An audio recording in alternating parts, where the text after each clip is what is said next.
Good evening. Welcome to the Camera Artist Guild Thursday Critique. I am your host, George DeLoache. I'm a portrait artist and photographer's coach, and this is where we help photographers learn to master the photographic arts. We're going to jump into the broadcast. We got some great images here tonight, so stay tuned. I'm going to spin around and kick this thing off, and let's get going. Okay, Jerome Lynch. All right, Jerome, working again with this, I guess. Today we got quite a few at the ocean, or the sea, or the lake. And probably from where you are, that's probably Lake Michigan. And I like what you're trying to do, but there's a couple of challenges here. You really picked a very difficult lighting situation to work with.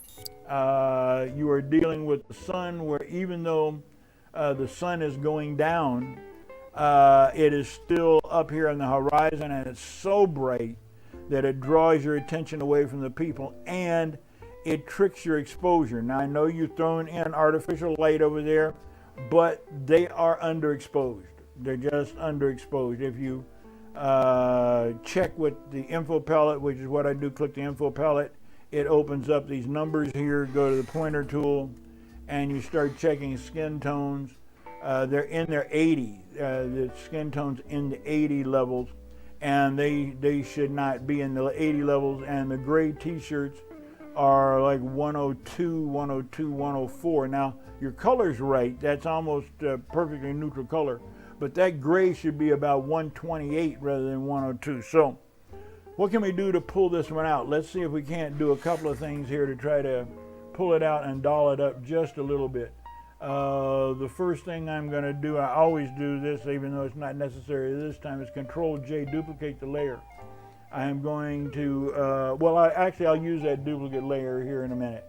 Now I'm going to go to levels, and I'm going to select levels, and in levels I'm going to play around with the levels. I'm going to go to the mid-level slider, the gray, the mid-tones, and I am going to bring that mid-tone up a little bit to lighten up the skin tones.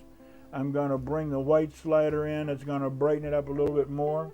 I'm going to bring the black slider down a little bit to restore a little contrast right about there. I got too much on the mid-tones. Let's take it back to right along in there somewhere. Okay. Now that's pretty good, but now that just blew out this entire area up here and made it even worse. Now how do we deal with that? We go back, click on the layer mask. We're going to fill that mask with black right now. So that I'm going to use Control and Backspace, since my black is on the back side over here. It would be Alt Backspace if it were on the front. But now I filled it with black. Now I'm going to get my brush, and I'm going to have a white brush. I'm going to have a white brush at 100%. And now I'm just going to go in here to where they are, and let me shrink that brush down a little bit so I can be a little more accurate with it. And let's just bring just the area that we lightened up, just them. We're going to bring that back. You should be able to see it lightening up here as we move around. Now, if you want to check what you're doing, is right next to your brackets. You have the P key on your keyboard. You got IOP on the keyboard on the second row from the top. You have a right bracket, a left bracket, and then you have a straight up and down bar. If you click that straight up and down bar, it applies a red mask to the area that you're working with. The area that you're working with is clear. The area that's red is still being affected by the original mask. So now you can see what you're doing. Now you need to switch colors over this time, actually reverse it. But I can look at it right now. Now I can just go in and clean up all of this area here that I want to have. I want to return to the brightened area that I made. Okay, there we go. Now we've got him pretty well done. I know there's a couple of spots there, but we'll just, in the interest of saving time. Now click that bar and it goes back again. Now they're looking good, but now still the sun up there is just really kind of getting to me. So what I'm going to do is I'm going to go back down to this layer mask right here. I'm going to get my patch tool, Control J. I'm going to take that patch tool and I'm just going to select around the sun and around that kind of corona area of the sun, and I'm going to drag it off into a darker area of the page and click it. And now I'm going to clear up this kind of halo here and the kind of halo off on that side and the halo off on this side. Okay. Now, you might say, but I still want the sun. I mean, we at least want to have some indication of the sun. This looks fine. Okay, what we do now is let's go back. We're going to go back that same layer. We're going to go to the opacity slider right here, and we're going to slide that opacity slider back just a little bit until just a hint of that sun comes in. Okay, now there we go. Now we have gone through it. Let's go to the history palette. Let's click the camera icon to take a snapshot of it. This is where we began, and this is where we ended up. Just a couple of things that you can do to make that situation pop. Hey, Jamie, how you doing, man? Okay, so hope that'll help out. Keep shooting there, Jerome. You're getting better each and every day. Okay, John Harville. John, man, you jumped way out of your lane and going into a product shot here, man. Good move. We have two people, one other person that does a lot of product stuff, Maurice, and we will come across his work here in a moment.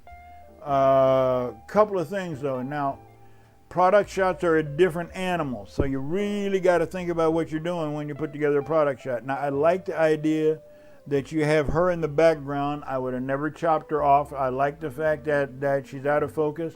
That's great.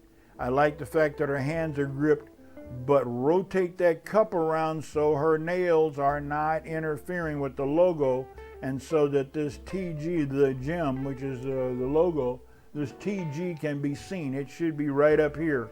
And then if this white bar is blowing that out, then move your position, your camera position, or the light position, so that that bar comes over here and we get the gem sticking straight out in front of the camera without the fingernails getting close to it, because the reflection of the fingernails are also putting a bit of a reflection on the logo. And the main thing is to tell the story.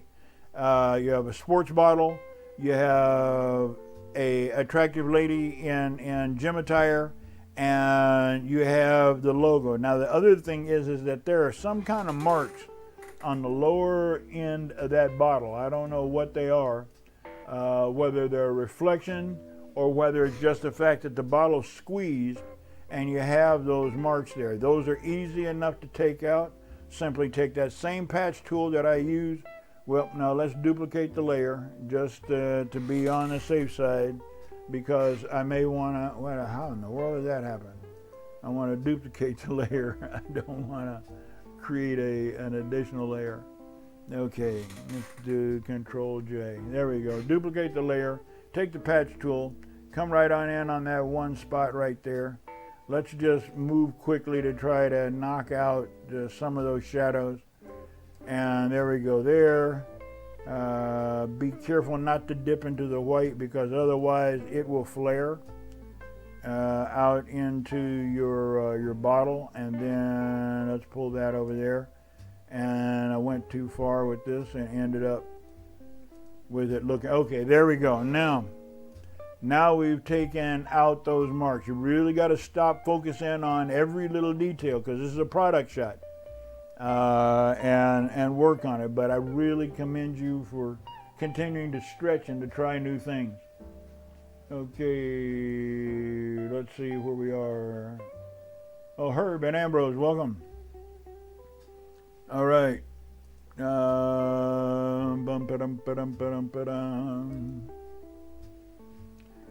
Keith Davis.